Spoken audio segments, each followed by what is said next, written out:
ꯈꯨꯔꯨꯝꯖꯔꯤ Impact TV na paring na sindokchari ba KHANGMINASI Manipur thawar masibu mijing tabiri ba mayam purumakpu ahanma kada taram nokchaba galorina ikok non khurumjari ngasi su miyam gidamakta yamna special topic ama galorina yamna special oiba misak amakhak ekhoina puduna lakchari handaki topic asi ekhogi mamangi chahida pangthokiba 56th Silver International Film Festival of India 2025 ke Indian panorama gi list chankraba lamdam masigi lehaudagi horakiba adugumba film amakhaki Warini, nasi ekhoina miyam gidamakta puduna lakchari basi. So ladies and gentlemen, please join me in welcoming a very good brother of mine and who has inspired me to tell stories digitally and who is also the director and the cinematographer of this filmed battlefield, the Borun Thokchom.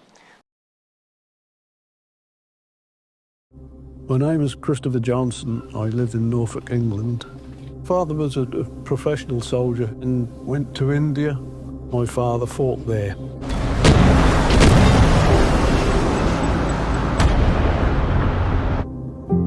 で、私の父は、インパール戦争で、私が2歳6ヶ月の時に、31歳の若さで亡くなりました。Kita mau beli hai bani aku masa kang dia. Aku masih pai bani ngang aku masih pai bani. Oh, manul masak pau ingre. Padu ibu lona Manipuri.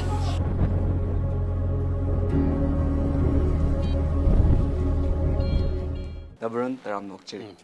Hi, Borun han basidi ekhoina Impact TV gi entire team dagi haiba tare Borun da ekhoina a big congratulations to you on this achievement haizagi Borun. Aduga Borun aina han bada Borun dagi khangjaning base Borun human stories haibasti mayam akhak lei haitar. There are many stories that can be told digitally and there are many stories even in this Manipur haiba tare that can be documented haiba tare. Of all this, why do you have to choose the story of battlefield? Okay. अखोई पी गाइदगी अखोई contemporary ओइरगदी अखोई Japan लान जुम ता लाइबको दे अखोई इबोक नजु दुम मदगी लेइबो होजि मणिपुर गी अखोई कंटेम्पररी मोइ लेरंगनेबा अखोई every family has a story of second world war नेबा अमाइ सुम लेइग्रे अखोई कोकट दुम हाल लेइग्रे नको पी गाइदगी अदुगा 2015 16 स्वाइदा अखोई मोइ second world war Imphal campaign ना अखोई तामोराजी सोर होय मोइना थोगलागा थीबा हुम हौरे नको तारगजो अखोइना गसु उब पोट लेते मोइ थोलगा ना पोट गजे फंग ओखटपसि हौरप हाइतारे और मतमदुदा अखोई DIPRC असोमदा लैरि मतमदुदा अदा मोइसु कैंटीन दम लाकपा अदा अखोइ जर्नलिस्ट ओइबिना सुम कैंटीन दा थेंगनाबदगी मोइगी वारि जाम क्यूरियस ओइबा हाइतारे अरुना अखोइना सुम मोइजे इनाबा हाइतारे सुम मतमदु जर्नलिस्ट ओइबिना मोइजे सुम इनाबदगी क्यूरियोसिटी सुम फावर कांदा CD I should do a film अखोइ फिल्म तौनिना माइन तौम दगा ले हैना हाइरपदगी सुम कापकी भाव पैतारे को way back 2016 ko 16. So it's been around 10 years. Yeah. Yam sunungai je Borun have the sigi journeys have that ko the akoina sum nga sigi tien gramatam sa kitang sa recall to bangam bra su yeng cheke. Borun makhata na ina mu khangjening ba se Borun na hojik takpi bagi matugina battlefield hari ba akoigi sigi documentary film se have that 80 minutes sang ba akoigi documentary film se Borun akoina akoigi on original language ta haina ba Japan lal na haina ba sigi sida based or kana du haina sagat ba documentary film makhakni Borun Japan lan gi matang akoina Second World War gi matang da akoina thigatluba matam da di malem sida di akoina Japan lan gi matang or Second World War gi matang da tongan film amaka maybe in hundreds of films telling stories about the Second World War habitar different regions ki mogi stories me am khak leram gani habitar adu handak ifi 2025 ki ifi sida ga akoina Indian panorama list ki manung daga challiba Borun gi kogi battlefield is maina chanba ngam da Manipur gi adugumba film industries gi anoba level amuk hapkat pa habitar sanagi mataga tamfa thin bangam gi Borun masi film se kya amna unique oi kari maram gi ne habnadi from the director point of view untang have you Borun sigi film se akoina sum aina yam sang sang se si yam sang sang je wari sisu lina hadi kapna akoi gi topa different platforms sing da chatle ba hadi akoi gi documentary gi producer se yam limited way na hadi akoi gi si gi paisa phangada return leiba pot su natamina ko aduna akoi gi sida akoi dockets na chogo forum mum leiye akoi gi Southeast Asia is quite the biggest forum hider. We see page store kind of producer Tina ba. Adu like how the project kunni manung na is yawe ba. Pitching no ko haidi agi project se producer mamang da ina pitch store kanda khoi paisa thi bane producer thi bane adu ai project se khalle ba khan masida khoi gi lai ba moi gi adu di lai da atopa global producers ngak ni ar moi gi ai wari jam di fajar kanda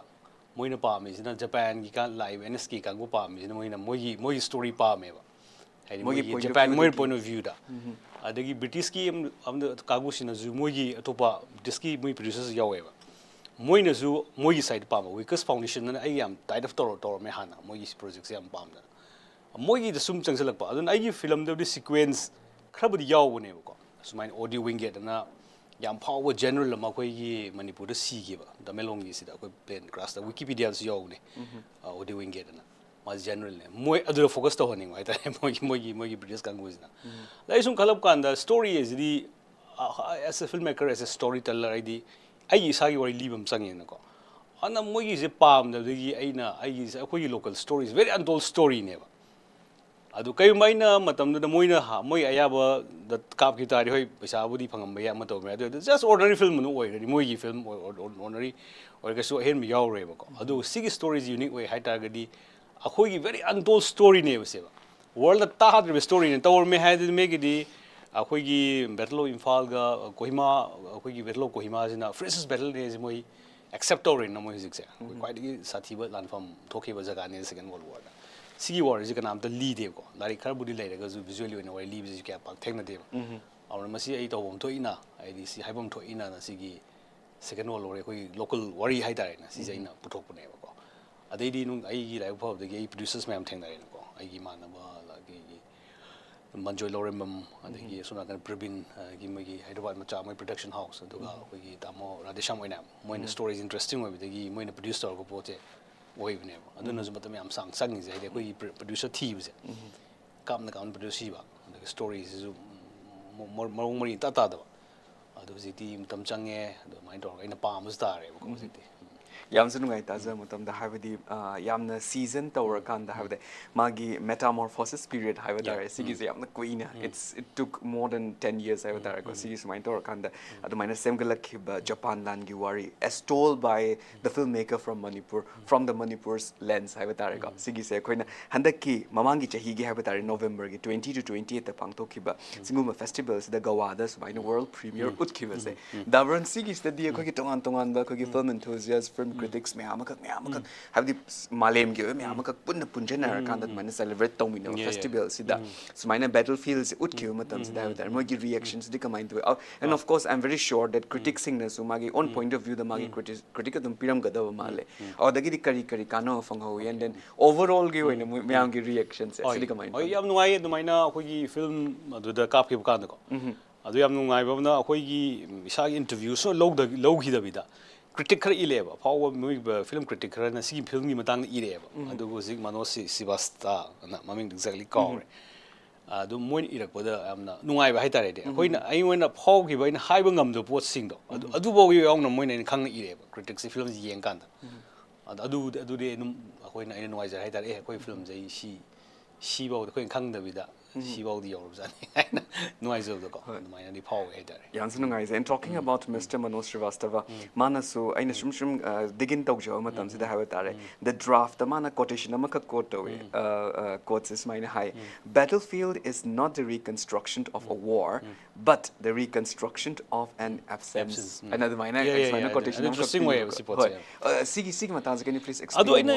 yamna adu ne man yam haina khangna ire haije adu cinema sin ainu hujik budi films me yam yeng dremina yam kana budi high gi ko let audience decide ko adu ina haiji mat cinema ji pulai sum pulai moi foreign gi samna ba da tamu restaurant thi ji moi foreign gi saru sing ne moi gi sing adu yam subtle loina ina haiji noina la e cinema moi noina la e lamani je suang ani super power ni je Manipur lai adu they made my place akoi gi battleground ne ko suang khang da ba ji ne ba adu gi pot ne ba aduna akoi gi di akoi hujibaw da akoi di wari battlefield gi sigi akoi gi effect hai tare ne ko sigi po si hujibaw da akoi di wari moi en tawsalam ma je adu moi di kem hai da ne ba ko moi gi di sila la ga moi gi commemoration tawre these two countries are reconciliation like da akoi di kai suang khang da akoi di jo wari akoi di mi si di ba adu yam subtle loina hai ne ba sigi ji da ko yeah war is bad ne ba even after 78 years we still we are suffering ko adu yam noning bam no jiti war tori na suna kan di war satha na ko tori ba aso akoi exam misi sima example no yeng dong ne ba after 78 years ba ko shin bom ba khai no ko to hai ro do ko huji ba do len mine am fum lei hai ne ba ko si si da adu gi pot tu ma yam subtle oi hai di hai ne ba film adu man yam khang na irak pa hai tar ko local gi awab se moina la ani sigi British ni Japanese moi si la ani commemoration to ne handshake to ne mo yana jagani adu la ni da so iba mi a ching de lei mi si kai dore khang puti moi commemoration to no mi de moi a da di mai masa lai gi de gi ma gi mai mi pot ran gi ba gi si nuai de lei ne wori do ko adu suna kan na commemoration to ne ba adu yam nok ning ne du si part si ko yam sunu ai da bron sigi somna kan gi perspective to mas mai tor kan da puthora kan da wari si libirak pase sina so hena so interesting oiba makhak su oi ne hai jage da bron makata na da bron aina khangjening base da bron akoi na da sam tamak kuma tam da di documentary when we talk about documentary films akoi na minimum da akoi gi 15 minutes 30 minutes ki documentary film ga se same matam da syam sang kan na hawai da bron akoi na ga media study tor kuma tam da mass communication da documentary 30 minutes sang documentary nang documentary da kana yeng video no ga have a question but surprisingly this battlefield is about 80 minutes ki documentary I'm very sure you have a purpose why you put it into 80 minutes. Can you please explain this to us? Sigi akoina aigi na haibini ko sigi film ji to bakanda minute 10 sang adawni 20 sang adawni 50 sang limitation de ngon kem leite ba pro open ne ba open jo kan si film ji purak bodo si film ji purak bagi minute ne ba taris 80 minutes 6 seconds taris any kem fixed to na ta ba so I den independent film oi ben noi be je mamang de aigi I rise na to film do koi film ji Mumbai produce to ne ba and so I have to fix on 52 minutes to fix to them never a limitation am tham grade mi to buni na handak ti independent no in to puni na producers me am jagi man mak no even any freedom ne handak ai freedom ne handak ki si film ji aduna 80 minutes tak law na ta je dum aina to gen to na te dum auto masai ta jar ne ba aduga huziki koi modern filmmakers hai tare ne koi ka thola iba modern filmmakers je koi di ya old school of documentary filmmaking di oi dreva akhoi gi si film je yeng bakan da ai sum pangai hai na ta ba aina sum aina khanjab da hai tare ne hujibaw da yeng be audience me amna sigi ke su boring chu den hai adumai to da na bu ko yam kan ho nei hai di yam fictional loina treat to the film je documentary je thai ne gi dum documentary yam na dum talking heads ngak da thogla ga ya wow this documentary yam se why ba is a filmmaker or documentary yam wow ne ba ai family bo yeng de ba documentary je sigi train je ko na ni kha thuga right kan le ba documentary has yam fictional loina yam treat to mong je koi fiction film ni type to ina treat to pa haida yeng makanda babong ni yeng makanda adum di boring show handa do adu akoi adu ngam brain na khalle ba adu let the audience decide akoi Manipur athu de kapa ni ko onum yeng pham makanda adum fiction film man ne adum yeng makanda thai documentary boring show do adu train ne koi kha thugai brain khanle yam snungai je sigi anoba transformations haiba tare khoi gi Manipur film gi treatment da su adagi khoi gi world stage to putor ko matam da su sigum treatment anoba form of treatment haiba tare sigum se khoi na indie filmmakers me am se smaina putor ko su da baron yam the need of an aura na khalle haiba tare ko abdi khoi se pukhi macha ma khatang da leibna ta think outside the box haiba tare sigum se am da kar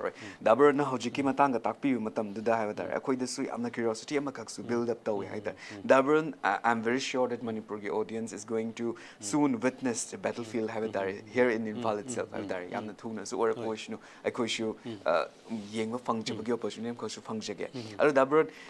ngasi gi episode sida yam na spoil talk the video have there 1944 gi dabro na sungu sai pan bi ki bloodiest war in the human history ne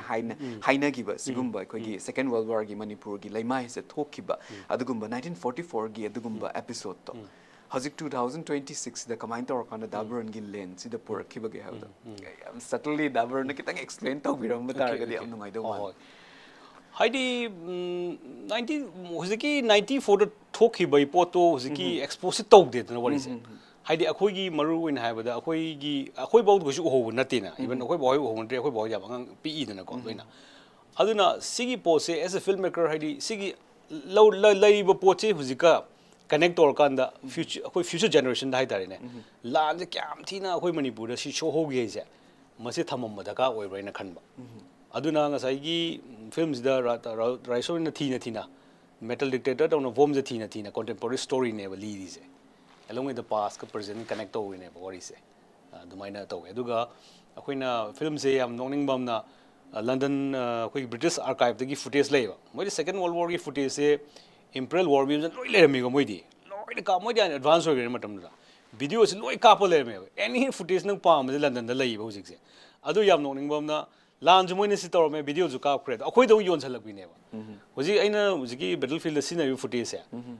ꯄꯥꯔ ꯃꯤꯅꯤꯠꯇ ꯃꯣꯏꯁꯦ ꯈꯔꯗꯤ ꯁꯤꯖꯤꯟꯅꯩꯅ ꯌꯥꯝꯗꯤ ꯁꯤꯖꯤꯟꯅꯗꯦ ꯄꯣꯠꯁꯦ ꯈꯔ ꯍꯥꯏꯗꯤ ꯑꯗꯨꯒꯤ ꯑꯣꯊꯦꯟꯇꯤꯁꯤꯇꯤꯒ ꯂꯩꯅꯕ ꯃꯣꯏ ꯀꯣꯄꯤꯔꯥꯏꯠ ꯂꯩꯅ ꯂꯩꯕ ꯀꯥꯟꯗ ꯃꯣꯏꯁꯦ 1 minute 6 euro ꯃꯣꯏꯅ ꯑꯩꯈꯣꯏꯗꯤ ꯆꯥꯔꯖ ꯇꯧꯔꯤꯁꯦ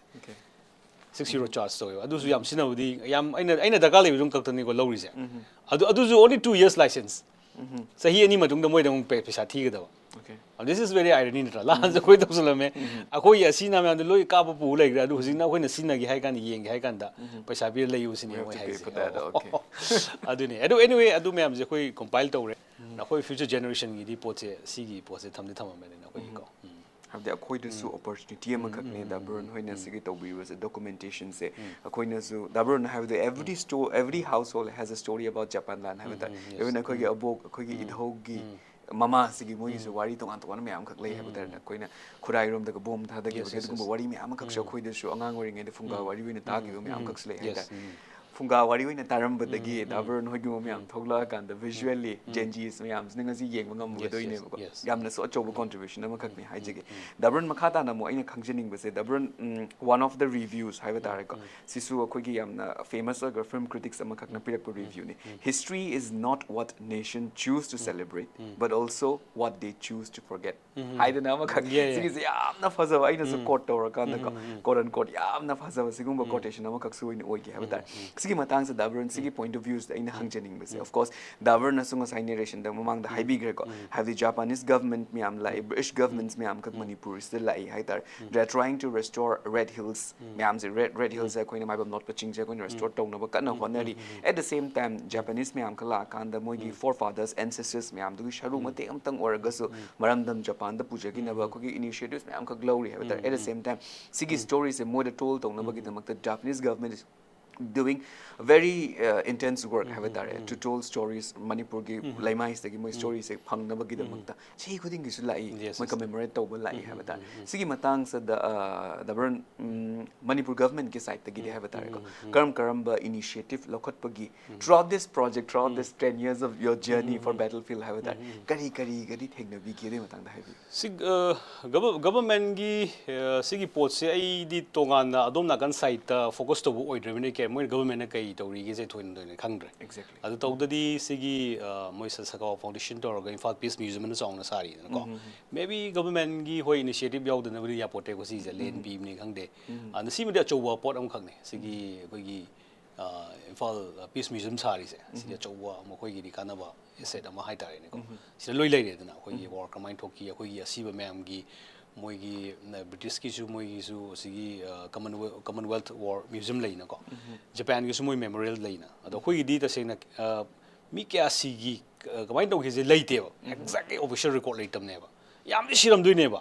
khoi je ba siram dui ne khoi khang no ba ne ba maitai se mai ba siram dui ne khoi khang no ba ne bom gi tha ba ju hoji ba da thi ba loi dui ne mi kya sigi je ko chenga mamam top ki se ko moi ka list puri kurai gi se ko exactly mi kya sigi je leitam ne ba dui record se ko as far as I knowledge goes ko might not exactly me what pane ga su ko thiba phangdam ne adagi adumai to jaga dem siram doine ba koi je adu bu sigi impal sigi peace museum jida koi gi khangba official record leiba mi singi maming de loi leibne odai da thetlaga ko arna masi yam aphawa pot amdi oye na koi gi khubam mak leitraga ju moi asibagi ming athetpi na dum gi keno madi leina ko adumai na khalle aduga ngasai huzigi court to yam phazabne adi court to aduna moigi Japanese government ju or either British government ju moina lan taw no misi ekta moi civilian the operation tom no ne khoi khang da boi wane ba de gi testimony budi khoi kan na high ba khar di yaw bune du gi poji moigi government di moina phai si pot ne moi propaganda ta taw du si di British government ju khoi Manipur kem ot khide khoi ji moi phau ne moi ji hero ne na dum poche adu taw na ne moi khonai ji Japan government ju du ne wata sing nai tar gi moi propaganda je moi phai hai ji aduna hojiki taseng hai tar gari moina officially akhoi mani people of akhoi public story sungai hai dina officially hai de moina sigi chinga mam top da moi ambassador moi gi team khala am ne ko Japanese embassy dege moina budi we apologize to the people of Manipur na iba adu di film the yaw na dugi moment dai capture ta hoye ba ko adu si iram bai wani but officially moi haibam di thok trane noi song khang dan si khoi la si khot ke bi kya si moi initiative lo bom to e ba adu khoi gi khoi interview lo kan da chingman lo kan moina e Japan gi am na bateng pang hi ne matam du da ai paisa loi arei bi do gi loi do gi adu ai ji hanure ai ri si du re ai na mateng pang gi kem kan di ga hai ba ko adunida adu moi government di khoi di phai si ni moi hai ri hon ji di ko pot se even in works of famous artists akhoi Japan gi army sing the Mayin people ge dugumba historical paintings me am kaksho khoi Manipur se something have the public things this the burn gi perspective they kitang na thaira kan the public things this positive connotations ama khakti dum akhoi imprint tong no basu yam kan na hot na through these stories oral traditions the wars oral history the wars akhoi na smine ama khakti kan na hot na rami hai tare moina adugo dabron makhata na moina hanjining dabron sigi films da have that 10 years of journey ne have that sigi se dabron have the tongan hozik dabron so highway incidents so have the adugi akhoi na ngasi baw khang da ba maina written apology ma khakon main thawm mi guys dabron gi experience gi khangjare ngasi jo khoi audience me am so loina ma khang ga da su malai da dabron throughout this 10 years of journey tongan ba khoi researchers things na what hover research talk with the what hover the archaeologists things na what hover go me am khak sler ngani bits and pieces me am dabron na pulap collect tori ra ini hai tare sigi battlefields da yamna nungai ba incidences me am khak leram gadav mali ching da chatlu bagi dagi Manipur gi tongan ba tam gi from sing sidagi Nambol area so dagi me am khak leram gadav mali dabron if you could share some of the very memorable experiences throughout this journey Sidi make di ID filmmaker ni na aina follow to is di khoi gi Tamora je shoni na Tamora so in team ni ba aina follow to idi ID researcher reward researcher natte I am just filmmaker ko aduga Tamora so is the right person ne ba auna akhoi di film gi di aina hiding ma khar khakte ne ba aina hide is film sida yamna la aina aduna moi gi akhoi mentors me am hide je if you want to say so many things go write a book don't make a film and hai ba and I research na te actor war ji sei thok ni si to ni kai na hekta hadu hai bi matam su leite film sida aina hiding ma khara report ne ba ina film da aina hide je adu akhoi incident am interesting way akhoi ne huji second world war the Japanese soldier or British soldiers in chalam jaga sing se si de loi chal hore adu yam lai thi na du lan mamang du chal hojik pudi akhoi chali jaga sing do aw da sat ba phangaroi auna Manipur si yam ina phajaba jaga ne adu jigi akhoi urba landscape the waterfall ko adu gi jaga Manipur mu sigi phajaba si jaga jidi loire akhoi chalu ji ko internet network up the leitaba jaga ju fam yaw akhoi chalu da adugi adumaina thengnai adagi jaga khara da human gaina sum urhulom changsan gar ko human thana gaina da hoina border hai tare ada khoi uche khoi hornbill ga plop pai adu de camera ga satu kapning dre phajaman gi na adum yeng ga ko just observe the beauty adu hornbill ga pai ba ko de camera ga lokthokning adumaina adum phajab scenery thengnai hai tare aduga khoi mahum ga se mi kem ta da jaga da khoi tap ta le wang ba u de ko khoi ohum tara kun nga sar ga khoi ga tar le ba ko ade waterfall mi changba ya da ba adagi khoi ji guide je ya da na kempu khoi gi mori gi do adu wire thojil laga adu dang chat pa aduna khoi crew loi chat pa ya da min ai ga sound do adu dang chat pi kempu moi wire ga adu experience yam na thengnai no adu yam nungai bam na second world war si chahi yam changi je kaino di chatli ba jani khodingi always different story ne ba tholai je aduna sungloi loi ning da bu do pot je chatli khoding different story ne ba mayum am na bom le ngani di kharam na thang khar puthor gani ko moi gi leiram adagi hojiki film du su yaw ne loi di hap ya da ne am post aba na bom aso di ka ena ka kan da church ki bell oi bai tare adu yam ti interesting way ba bell am di karom sakram na khang di hai bell am di si live village na Manipur gi border village ne live village yam pa je live village se mam chat pu di yaram ni ko audience yeng da im bazwa village ne live village adu gi church sam khakta adu bell oina sim na hai tare adu yam noning dro bom na war gi bom na kaktal church bell oin scenery na very contra yam na contradict purpose to hai tare adu maina hai tare ko adu ba interesting oi ba yam na thing interesting yam oi what is it uji ning jang dre yam ani da na ko ai di adu tamurai so yam chu nuai ba ko adu maina de gi ching da harba khangai na koi chingam khai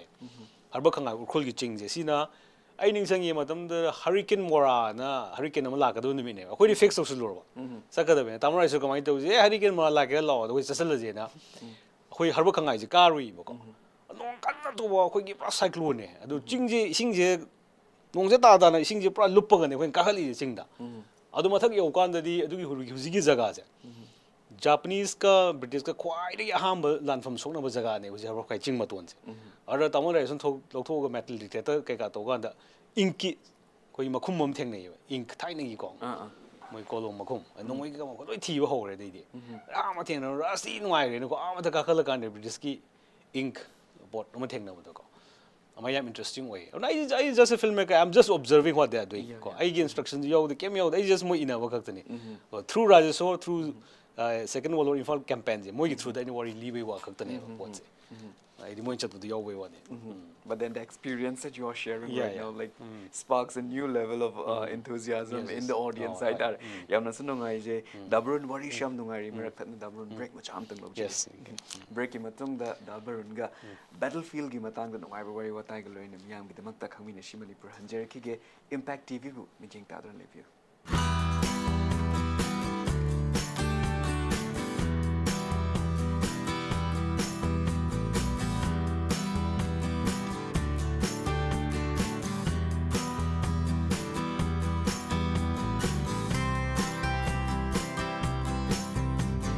Color, taste, adudi chana phangye sisida yam hawe.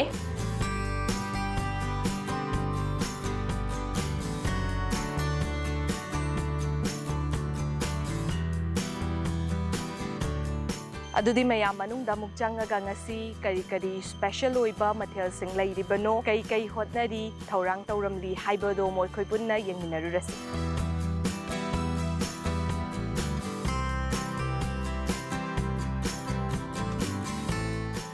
Break ki matung da mayam utaram nokchiri dabarun ga wari makhata jage dabarun break ki mamang da khoi se Manipur gi tong mafam sing the British army sing the Japanese army sing na chelu mafam sing da khoi se through your stories pu bi gre have that dabarun makhata na muk aina khangjaning ba se I have watched some of the other interviews that you have given haitare regarding battlefields ki matang that maina PV interviews me amakhaksu through CG episodes lakna bai damak taina so through my studies yeng je haita si jege amna scary oiba part amakak na kaido ge have matam dabarun na sunga mamang da so haibi gi budu kaino mayam bomb mayam amakak Manipur gi tong mafam sing the phum maga hojik fauba active live bomb mayam amakak laidi haiba gi adugumba warning amakak dabarun not maina wari libi gi mamang gi interviews sing da so dabarun na haibi gi dabarun si matang da haibi abdi yamna sukki hojik rapid construction ne to yam ki adu matang da haibi da exactly sigi poche ai je expert bak dina te si matang da expert lei ba tamo rai shor go Japan war moi khangni moi nen khangne ba tawdudi aina moi loiner rubadagi khangbadi aduga paabdai khangbadi bom ji ji adu matik pokhai da je khoi Manipur gi sigi phummaga loi tar lei hi ba ko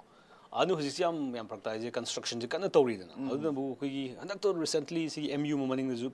thengnari dana soidna report je kan ba striking way dana JCB na call ura thing call tawren khadadi pokhai du ne ba pokhai da si du ne ba adumai to na pokhai ba si dagi akhoi leihidaba moi husband leihidaba wari sum yam leire ba ko film du yaude adi amana mo hek covid ki mamang hai tare ne ko oh sorry covid ki matung se sida ju more da khabar du jaw ne akhoi gi pura war like ammunition phangyen do da bomb gi bomb phangi ba adu da akhoi na chalu ba sida akhoi na hairmi je noi si bomb je police abu sine ko akhoi chalu ga na police sinar me moi gi more police station da leho khol wa to theng nang ta noi pai di pai no ko masi bomb je pai di am thi pharak tar po ne hairam da ngai ne ba hairam ma khoi hale halaka na khale kan da ngai imung akhoi na unaram ba moi gi machi manau se pokhai si re na khabar yaw re ba ko khabar moi ji kaino ri moi di kantruk to lok thoi da na kantruk to lok thok ko moi le lu za ne ba le lu moi di machine na le lu za ne bomb strike to ni na pokhai du je mai pokhai na moi aduga pokhai ru de akhoi na khale ga chat le ba chat pa ka moi na akhoi na wari sa ba kan da masa bau thi khangde pokhai da loi pom jai ga loi nappa ga moi na masa thi khangdre hai ba moi na dum pieces to lokal ga moi mai phum me khole na akhoi de wari to na amai to no hojik se loi na lai na moi na ari foreign gi di aduma bom le hai bi se da moi di subject to correction ko radius kya no khadi le exactly ka re si bau mi se loi na evacuate to kan bom je moi phak to ni adu na tin akhoi di bom ta ga di bom le me ka yeng mu ne ba hoi ju camera pa pan sangsil ni me ke di yam risky ne ko into ri so ai di boom lai ne kain pan sangsil la to go di yeng camera ka kap lai do me ke di ho to om di Thokchom ne ko me ke di si sa mang dui ni ko amai to no si am lai ri adu no hujik Manipur loi fum lai ma si identify to om di darka lai si je ma si tamurai so jam kan di hai ne sigi boom ni sigi pra mission am to dra di ko mai tim sa yam ko yam share ki ne na kaino ni hujik di timing cha na ko lo be kem to do be fa we wa ne ko lu da matu on ne khang ni ko sel lo di pokhai na even boom do around 200-300 boom ne ba amo do pokhai ba da loi TNT manung yo active ni na ko na kamai to ge da di boom di maina je manung yom na tapna satu kan da macha ma satu ka film do yo ni macha ma satu ko na mai khet khet le ko na bang adum ho we ba macha do ko lo tho ga TNT ja haidi loi active oi ri hai wo ni da adu ma pokhai da re boom do chani jom do pokhai ta ga di more bunum tum do ni ma tum do da ko adum ba yamna scary ne mai ki di mana si je khoi kaino di adu hujik kana da matam du di pokhai re khoi kana taina ni second world war gi matam gi pot ni khoi gi in government taina do na moi a chal khoi na taina ru doira adu masi acho mission am di changi khoi me mana ga loina si pokhai do me am lai ri hai ba si pot si da daburn sigi adugumo daburn gi wari se habatare message se impact tv na su daburn thong or kan da mari laina ba concern authorities sing da so kon daburn gi voice yohon ba sungam jage daburn and thank you so much for sharing that even if daburn na the expert na they have but through your stories avatar everybody is going to know about this experiences avatar hey na shu sina su cautious oina thabak taw na magi aduguma means amakak su oiga tran khale aita daburn talking about battlefield ma ong mathang tar lak matan so daburn I heard that sigi battlefield se Kolkata do in editing taw haiba wari this reminds me now why Manipur gi matam gi Manipur hor ko matam da sigi matam Manipur da taw dungai Kolkata da chala ka dungai editing ka taw ru gi dung wari ju sum nung singat pa haiba tar coincidentally hai tar daburn why Kolkata okay sigi pot se akhoi gi Manipur da hai te bagi kem nate odite akhoi Manipur ju lai ba Cuban ja Kolkata lai do cha pa ne hojiti cha pa ne akhoi Manipur ju hai am lai adu taw di khoi han pullu ba mi do adu chanaro hai tare Channel ba nungai ro hai tare ko admai tor pun gim ne na si Kolkata chala Kolkata na phajai Kolkata na hel habe di kem nate akhoi se tor chama ne ba chama ne usi di pai ne equipments me am je out of the akhoi gi subadi da biswas na akhoi gi han na jo gi to I rescue ju ma na to ne ba ari ban ni sum kok to link up lai ni na ko web link ma na hai tare amai do wei Kolkata da to hai tare ma da channel ba hai tare ta to na nungai ba ko nungai ro du da yamse nungai daburn aduga daburn akhoi 1944 gi wari se leave matam the imperial army gi the allied army gi wari se leave matam se daburn sunga sai mang da pan mi gi ba sigi 80 minutes documentary film battlefield sida akhoi gi London gi sequence makakshu yawe na mine ha the experience me am khakle with of my daburn gi narratives the show akhoi na sigi story sida akhoi na London gi sequence makakshu yawe ha bise sigi sna kamai ne or ka doino or like this haidi akhoi na poche second world war gi li global story na khoi li se na sum khoi gi imphal da concentrate to wodi ya roi aranga sai gi ai gi film the character ma yawe ba khoi gi sigi London da lai banu pa ma ada moi da su ka pa da ka lai na hai ba gi sequence kra ya ha pa hai tare sigi hai di ma the research person ne ma ga khoi gi raisor ga ne ba kan na ani sina tor kan da sigi changsel lai je ma gi story je ma gi perspective to sum London da gi su ka pa hai tare okay aduga daburn please correct me if I'm wrong sigi entire journey sida akhoi Japanese origin hai tare Victor haidna amakakshu yawe na minus tajagi I think I have read somewhere else reviews or context amakak yawi pa gi bani amagi contributions Victor se yam nusi ba khoi gi nau sing ne ma sina khoi gi madi Japan gi loan expert ni dana aduna khoi Japan na ngang ba masam sa yawe ba khoi na gyan ta da ba और माना Japan की translation तो white है कोई किसी की film से oh he is actually Manipuri Victor से मणिपुरी नहीं oh okay हाँ विक्टर चुंगथामा यूनाक तो exactly कॉर है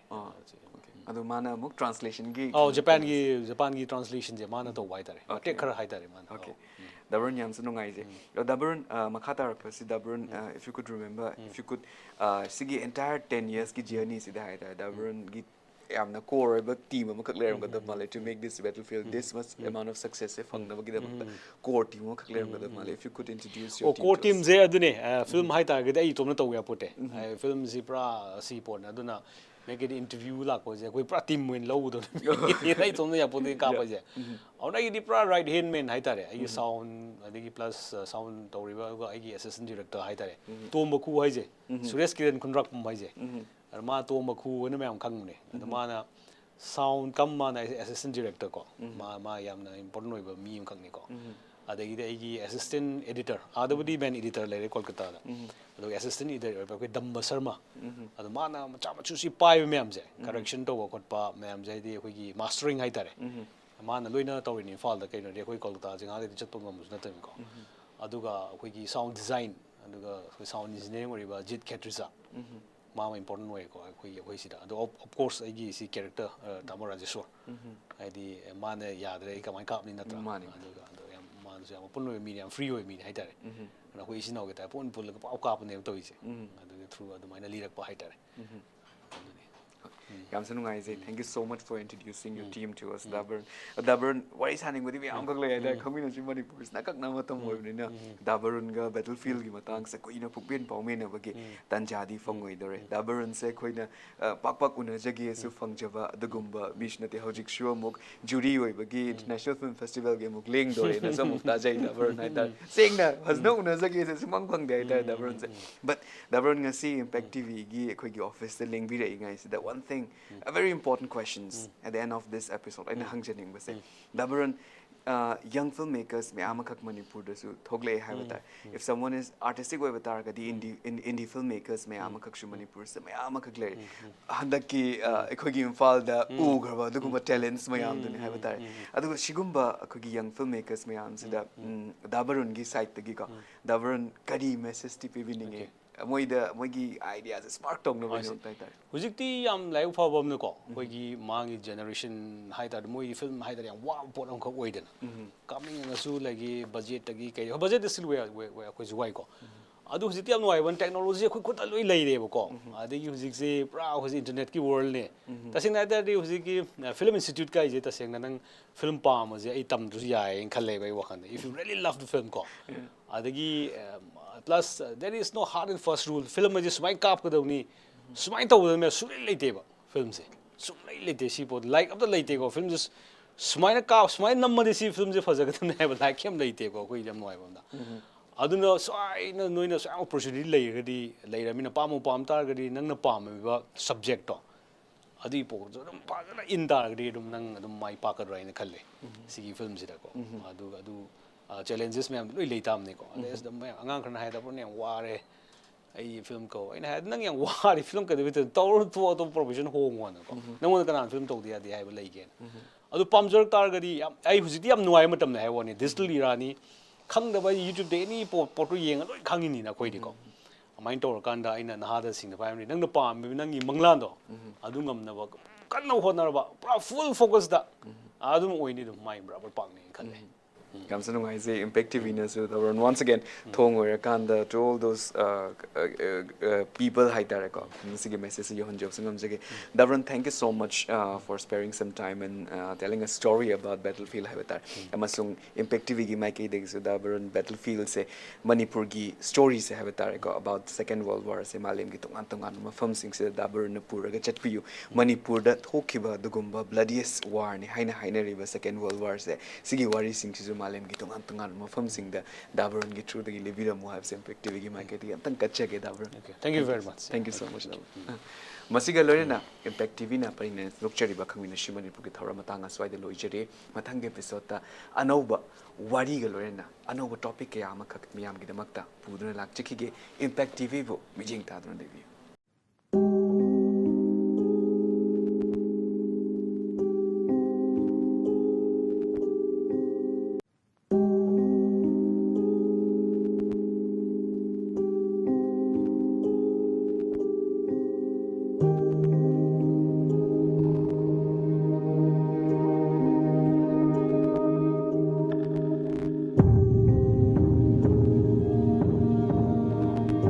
My name is Christopher Johnson. I live in Norfolk, England.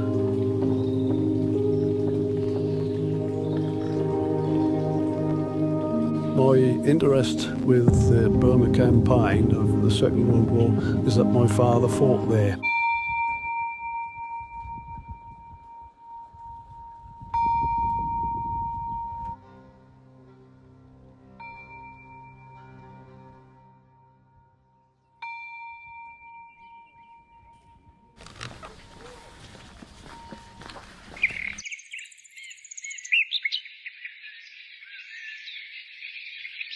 We have reached at the highest point here. It's very thick with grasses.